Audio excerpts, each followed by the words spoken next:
প্রিয় দর্শক, আমরা এখন এই মুহূর্তে আছি চর মুনতাজের সংলগ্ন নতুন একটি চর। এটার নাম হচ্ছে মায়া সমুদ্র সৈকত।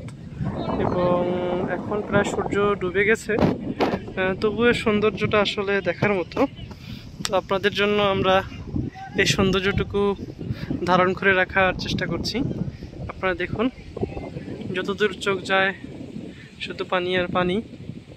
সমুদ্র এবং মেঘ আকাশের একটা সন্ধিক্ষণ তৈরি হয়েছে। এটা জাংচার পয়েন্ট বলা যেতে পারে। খুব সুন্দর, তাই না জায়গাটা? আপনাদেরকে একটা আকাশ দেখাই।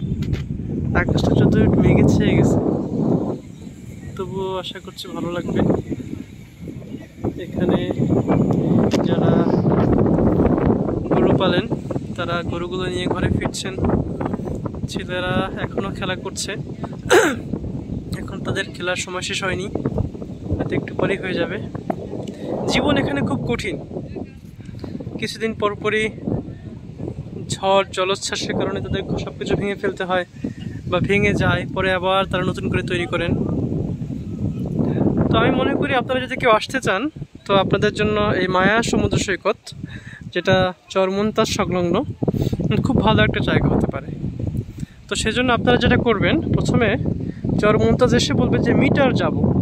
এই জায়গাটার নাম আসলে মিটার। স্থানীয় পর্যায়ে এখনও মায়া সমুদ্র সৈকত নামটি অতটা জনপ্রিয় হয়ে ওঠেনি।